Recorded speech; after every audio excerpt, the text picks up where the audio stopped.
ದೇಶದ ಬೆನ್ನೆಲುಬು ಅಂತ ಕರಿತಿದ ರೈತನ ಜೀವನ ಬಹಳ ಕಷ್ಟ ಐತಿ. ನಮಸ್ಕಾರ ರೀ ಸಾವುಕಾರ ಮಂದಿಗೆ. ನಾವು ಬಂದೇವಿ ಇವತ್ತ ನಪೀದ್ ಬಾಯಿ ಅವ್ರ ಹೊಲಕ್ಕ ಮೆಕ್ಕೆಜೋಳ ಹೆಂಗೈತೆ ನೋಡಾಕ್ ಬಂದಿದ್ದೇವು. ಮೆಕ್ಕೆಜೋಳ ಪದ್ದಸರಿ ಬಂದೈತಿ, ಯಾಕಂದ್ರ ಮೋಟರ್ ಹಚ್ಚಿ ನೀರ್ ಬಿಟ್ಟಿದ್ರು. ರೈತರು ಬೆಳಿ ಚಲೋ ಬರ್ಬೇಕಂತೇಳಿ ಏನೇನ್ ಕಷ್ಟ ಪಡಲ್ಲ. ಈಗ ಬೆಳಿಗ್ಗೆ ಮಳಿ ಬೇಕು, ಮಳಿ ಬರತ್ತಿಲ್ಲ. ಮಳಿ ಬಂದಾಗ ಬೆಳಿ ಬರಲ್ಲ, ಬೆಳಿ ಬಂದಾಗ ಮಳಿ ಬರಲ್ಲ.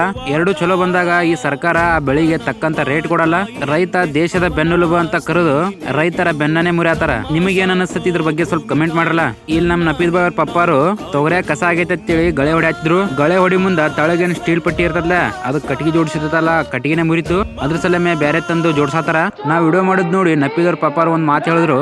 ಏನಂದ್ರ ರೈತರ ಬಾಳೆ ಏನ್ ಚಂದ ಇಲ್ಲ ಅಂತ ಹೇಳತ್ತಿದ್ರು. ಆ ಮಾತು ಕೇಳೋಣ ನನಗೊಂದ್ ಸ್ವಲ್ಪ ಸ್ಯಾಡ್ ಅನಿಸ್ತು.